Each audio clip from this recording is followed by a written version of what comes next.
السلام علیکم ورحمۃ اللہ وبرکاتہ۔ الحمد للہ الذی ہدانا لہذا وما كنا لنهتدی لولا ان ہدانا اللہ۔ اللہم صل علی محمد وبارک وسلم، اما بعد۔ حضرت محترم، اللہ تعالیٰ کے فضل و کرم سے بیماری کے احکام و مسائل، بیماری کے متعلق دعائیں اور بیماری سے اور نقصانات سے بچنے کے لیے نبی کریم صلی اللہ علیہ وسلم نے کیا کیا احکامات ہمیں دیے ہیں، تمام تر چیزیں آپ کے سامنے اختصار کے ساتھ بیان کی جا رہی ہیں۔ آج کا جو ہمارا سبق ہے، نقصانات، شیطان کا شر اور نظر بد سے بچنے کے لیے جو رسول اللہ صلی اللہ علیہ وسلم نے ہمیں دعائیں بتلائی ہیں، چھوٹی چھوٹی دعائیں ہیں، اور وہ ایسی دعائیں ہیں کہ اگر ایک دعا یاد ہو جائے تو باقی سارے آٹومیٹکلی دعا یاد ہو جائیں گے، کیونکہ ایک ہی دعا کے آگے 2 لفظ زیادہ ہیں، کسی کے 3 لفظ زیادہ ہیں۔ نمبر 1 دعا جو ماشاءاللہ ہر ایک صبح شام کے اذکار میں یہ دعا پڑھتے رہتے ہیں کہ نبی کریم صلی اللہ علیہ وسلم کے پاس ایک شخص آیا، اس نے آ کر نبی کریم صلی اللہ علیہ وسلم سے اپنی تکلیف ظاہر کی کہ رات کے وقت مجھے ایک بچھو نے ڈنگ مار دیا، جس کی وجہ سے رات ساری میں شدید تکلیف میں رہا۔ تو رسول اللہ صلی اللہ علیہ وسلم نے اس شخص سے فرمایا کہ اگر تم رات کو یعنی کہ شام کو تم نے دعا پڑھی ہوتی تو پھر وہ بچھو تمہیں کوئی تکلیف نہیں پہنچا سکتا تھا۔ وہ دعا کون سی ہے؟ اعوذ بکلمات اللہ التامات من شر ما خلق، کہ میں اللہ تعالیٰ کے کامل کلمات کی پناہ میں آتا ہوں ہر قسم کے شر سے جو اللہ تعالیٰ نے پیدا کیا ہے۔ تو اسی کے ساتھ ایک اور جو دعا جس کے متعلق صحابہ کرام رضی اللہ تعالی عنہم اور عبداللہ بن عباس رضی اللہ تعالی عنہما بیان کرتے ہیں کہ نبی کریم صلی اللہ علیہ وسلم اپنے نواسے حسن و حسین رضی اللہ تعالی عنہما ان کو یہ دم کیا کرتے تھے، اور ساتھ یہ فرمایا کرتے تھے کہ یہ دم میرے دادا حضرت ابراہیم علیہ السلام، حضرت اسماعیل علیہ السلام کو کیا کرتے تھے۔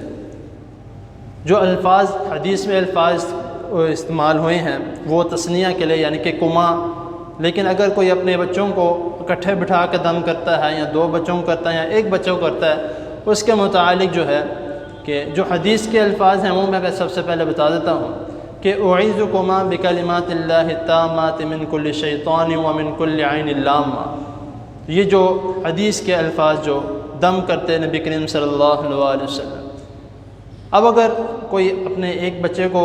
یعنی کہ دم کرتا ہے وہ اعوذ بکلمات اللہ التامات پڑھ سکتا ہے۔ اگر کوئی سب کو بٹھا کے کرنا چاہتا ہے تو اعوذکم بکلمات اللہ التامات، اس طرح کر کے، یعنی کہ یہ ایک گرامر کے جو ایک صیغے ہیں اس کے متعلق ہے۔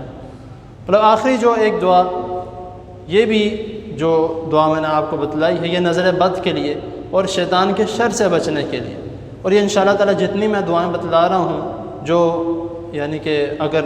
مجھے ویڈیو کے ذریعے دیکھتے ہیں وہ انشاءاللہ تعالی میں یہ تمام دعائیں جو ہیں ریفرنس کے ساتھ میں انشاءاللہ ڈسکرپشن میں بھی لکھ دوں گا، تاکہ جس نے یاد کرنی ہو تو وہاں سے بآسانی یاد کر سکتے ہیں۔ تو آخری جو ایک دعا جو ہے جس کے متعلق نبی کریم صلی اللہ علیہ وسلم نے فرمایا کہ جو شخص یہ دعا پڑھتا ہے تو شیطان اس کے قریب بھی نہیں آتا، اور وہ اللہ تعالیٰ کے غضب سے یعنی غصے سے بھی اور اللہ تعالیٰ کی سزا سے بھی بچ سکتا ہے۔ وہ دعا کہ اعوذ بکلمات اللہ التامات من غضبہ وعقابہ وشر عبادہ ومن ہمزات الشیاطین وان یحضرون۔ اس کا مطلب یہ ہے کہ میں اللہ تعالیٰ کے کامل کلمات کی پناہ میں آتا ہوں، من غضبہ اس کے غصے سے، وعقابہ اس کی سزا سے، وشر عبادہ اور تمام قسم کے وہ لوگ جو شر پھیلاتے ہیں، ومن ہمزات الشیاطین اور شیطان کے شر سے جو وسوسے ڈالتا ہے، وَأَن يَحْضُرُونَ اور اس سے بھی کہ وہ میرے قریب بھی آئے۔ تو رسول اللہ صلی اللہ علیہ وسلم نے فرمایا کہ جو شخص یہ دعا پڑھتا ہے تو شیطان اس کے قریب بھی نہیں آتا۔ تو یہ 3 دعائیں میں نے آپ کو بتلائی ہیں، تو کوشش کریں کہ لازمی طور پر روز پڑھیں۔ اعوذ بکلمات اللہ، جو صبح شام کی اذکار ہے وہ 3 مرتبہ جو حدیث میں الفاظ آتے ہیں کہ صبح 3 مرتبہ یعنی فجر کے بعد، اور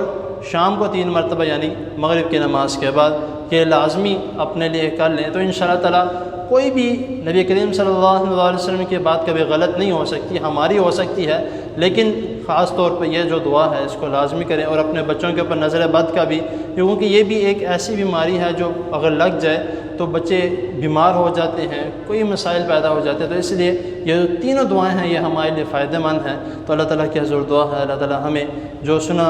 ہے اس کو سمجھنے کی، اس پر عمل کرنے کی توفیق عطا فرمائے، اور اس کو اپنی زندگی کا معمول بنانے کی توفیق عطا فرمائے۔ جزاکم اللہ۔